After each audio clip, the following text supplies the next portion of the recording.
o apóstolo Paulo era um grandioso alvo, era uma cabeça que, na mentalidade daquela liderança sacerdotal e imperialista, deveria ser cortada para que aí assim aqueles crentes pudessem esfriar no que eles estavam fazendo, que era propagar a palavra de Deus, né, desde Jerusalém até os confins da terra. E vocês veem que Paulo foi chamado justamente para cumprir essa missão e levar outros atrás dele a cumprir essa missão. E aí é onde o evangelho se expandiu e se espalhou e chegou até nós. Nós precisamos entender bem isso para que nós possamos ter um fundamento para poder entender e compreender o que acontece hoje, querido.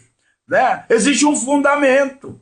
Eu estou falando de fundamento. E ali o apóstolo Pedro ele está falando e lembrando aos crentes desse fundamento. Né? E os crentes da igreja primitiva, eles haviam experimentado na própria carne, né, a fadiga, a tensão provocada pelo antagonismo a Cristo.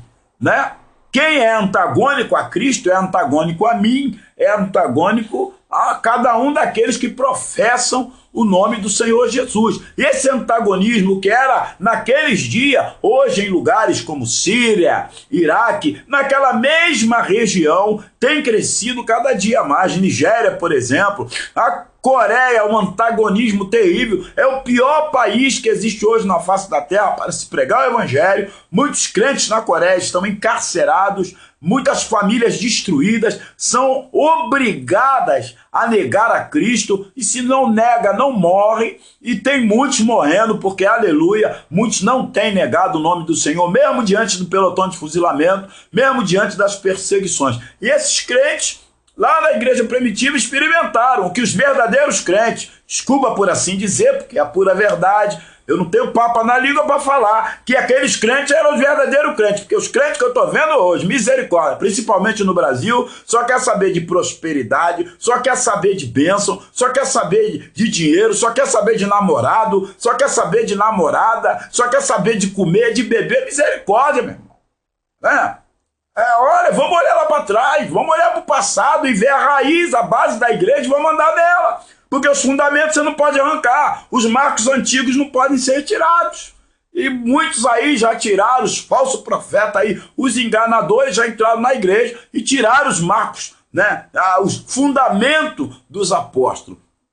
Então havia um antagonismo muito grande. E agora a ira do demente imperador Nero, né, porque naquela época quem reinava era aquele demente, maluco, doido, chamado Nero, que estava prestes a explodir em Roma, né? Em contrário à igreja. Portanto, o apóstolo Pedro procurava preparar a igreja na Ásia Menor para o desastre eminente que já estava chegando na Ásia, porque esse antagonismo estava se espalhando. Veja bem, querido, a coisa tem começado lá na África, no Oriente Médio, no Oriente Médio, um antagonismo terrível, né, ao nome do Senhor Jesus. Isso está se espalhando, querido, pelas nações. E não pasma se isso não chegar logo aqui no Brasil, porque já existe dentro do governo, dentro das áreas sociais, né? Tá aí esse cara que tá lá, esse deputado aí do capeta aí, que é antagônico a Deus de todas as formas, né? Eu esqueço o nome dele, eu não gosto nem de citar. Esse que aprova aí casamento gay, que aprova homem com homem, mulher com mulher, nem ele sabe aquilo que ele é, essa é a verdade. Nem ele sabe o que ele é, deve ser alguma coisa, que não é homem nem é mulher.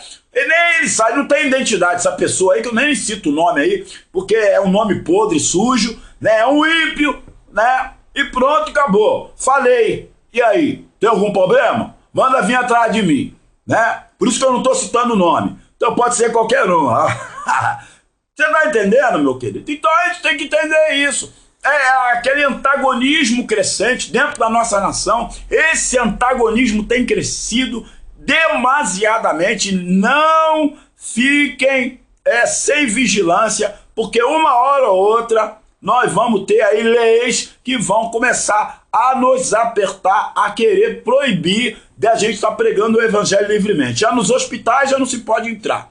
Então vamos ver, né? Então Pedro, ele preparava a igreja para que para aquelas províncias, né? Para que aonde a opressão se espalharia, sem dúvida, vindo da sua origem em Roma, inspirado por um espírito de esperança consoladora da vinda do Espírito Santo, Pedro vai e traz essa palavra de fortalecimento para a igreja, né? Uma vez que nós estamos arraigados em Cristo, nós devemos nos abster dos desejos da carne. E Paulo estava falando isso para os crentes, né?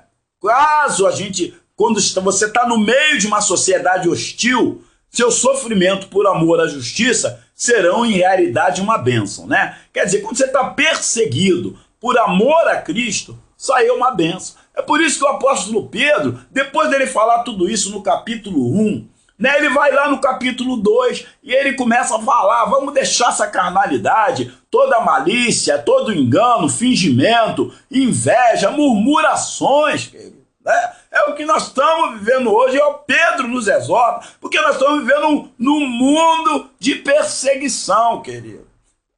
Volto a dizer, começou lá fora e isso vai se espalhar. Em alguns lugares do Brasil já tem pastores nas ruas, evangelistas, sendo apedrejados, sendo jogados fora, pisado. Então o antagonismo tem crescido, né? É um alerta. Mas nós não devemos parar, querido. Por que nós não devemos parar? Porque o apóstolo Pedro, ele está dizendo que nós somos uma geração eleita, um sacerdócio real, né? No versículo 9 do capítulo 2, mas vós sois a geração eleita, o sacerdócio real, a nação santa, o povo adquirido. Para quê, querido? Para que nós fomos eleitos? Para ficar rico, né? Para ficar enchendo o bolso de dinheiro, ficar aí vivendo uma vida de comodidade enquanto muitos aí estão morrendo, querido? É para isso que nós fomos eleitos, né? Eu quero dizer para você que muitos são chamados, mas poucos são os eleitos, escolhidos a dedo pelo Senhor Jesus, bem antes da fundação do mundo, como diz em Efésios capítulo 1, versículo 3, né? Eleitos. Ninguém elege ninguém sem ter um plano de governo para a vida daquela pessoa. Se você é um eleito, Deus tem um plano de governo contigo, Deus tem uma chamada contigo, e você tem que andar dentro desse plano de governo. Não é querendo você fazer o que você quer, achando que tem que ir para onde você quer ir. Não, meu irmão. Existe um plano de governo, existe um projeto de Deus. Você foi eleito dentro de um plano de governo, cujo rei, cabeça desse governo é Jesus Cristo, querido. E você está ali eleito para estar caminhando dentro da obra dele aqui na terra para dar continuidade àquilo que ele estabeleceu. É por isso que ele diz, vocês são as gerações eleitas, o povo adquirido, para que anuncieis a virtude daquele que vos chamou das trevas para a sua maravilhosa luz. Veja bem, nós temos um mandato. Nós temos um legado, herdamos de Cristo a visão de salvação para todo aquele que crê no Evangelho do Senhor Jesus Cristo, que é o Evangelho de graça. Mas o Senhor nos elegeu para propagar essa mensagem, né? E os crentes lá, Pedro está falando com os crentes daquela situação na Ásia Menor, que estavam propagando a mensagem, mas a perseguição era iminente, a fome era iminente, o perder suas casas era iminente, o perder a sua liberdade era iminente. O que nós estamos preservando, querido? Sabendo que nós somos uma geração chamada para anunciar a virtude do Senhor. E ele diz no versículo 10, vós que outro tempo não erais povo, mas agora sois povo de Deus, que não tinha alcançado misericórdia, mas agora alcançaste misericórdia. Mas essa misericórdia que eu alcancei, eu tenho que levar a outros. Porque há muito mais eleitos por aí que não sabem nem que é eleito. Tem eleito aí nas drogas, tem eleito na prostituição, tem eleitos dentro da fornicação, dentro do homossexualismo tem eleitos. Tem mulheres lésbicas aí que são eleitas e não sabem, que ninguém vai lá para pregar. Tem bêbado na sarjeta que é eleito. Tem mentiroso que é eleito. O Senhor Jesus entra e transforma ele numa verdade. Porque Jesus é o caminho, a verdade e a vida. Mas quem tem essa mensagem? Quem foi eleito para entregar essa mensagem? Somos nós, querido. Então o que nós estamos buscando como geração eleita? Como um sacerdote, querido. O sacerdote não pode andar de qualquer maneira. É por isso que Pedro está dizendo lá para os crentes que eles devem se abster, né, da vida mundana, das vaidades mundanas. E não é isso que muito tem buscado, querido? Vaidade mundana. Como o Espírito Santo vai atuar na tua vida se você é uma pessoa que está cheia de vaidade? Ah, eu sou eleito, eu sou bênção. Bênção, meu irmão. Você é bênção quando você abre mão do mundo, porque o eleito, o sacerdote de Deus, ele não tem nada a ver com o mundo. Não ameis o mundo, nem o que há no mundo, porque aquele que ama o mundo não é sacerdote de Deus, sacerdote do mundo, sacerdote do diabo, mas menos do Senhor Jesus. Né? Tem os sacerdotes aí da avareza, né? Menos do Senhor Jesus, né? Arrebanha pessoas, como diz lá no livro de Judas, puxa o saco das pessoas por causa de dinheiro. Tá cheio aí, não fala a verdade, porque se falar a verdade vai perder dízimo, vai perder oferta, tem que falar a verdade mesmo, ficar duro, ficar pobre, mas fala a verdade, come arroz com feijão, mas fala a verdade, é verdade? Você tá entendendo? Anda a pé, mas fala a verdade, aleluia, né? Anda com a calça remendada, mas fala a verdade, anda, come pão duro, mas fala a verdade, conhecereis a verdade e a verdade vos libertará. Chega de tanta mentira, querido. Nós somos geração eleita. Presta bem atenção, sacerdócio real. O sacerdote não anda na mentira, prega a verdade, fala a verdade, e com o risco de perder a cabeça, porque era isso que Pedro estava falando para os crentes lá da Ásia Oriental. E nós, o que estamos fazendo, querido? Tá dando para entender? Essa é a mensagem nessa manhã.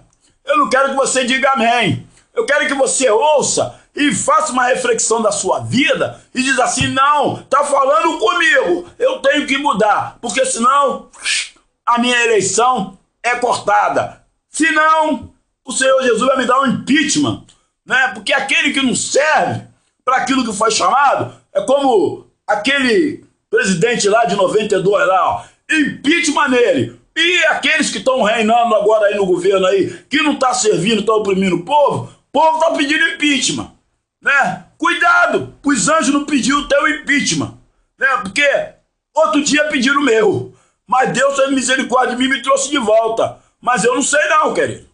Quando vem o impeachment é brabo, né? Levanta, crente, acorda, porque o tempo é de batalha, é de guerra. Amém? Impacto Monte Santo, tamo junto. Deus abençoe, em nome do Senhor.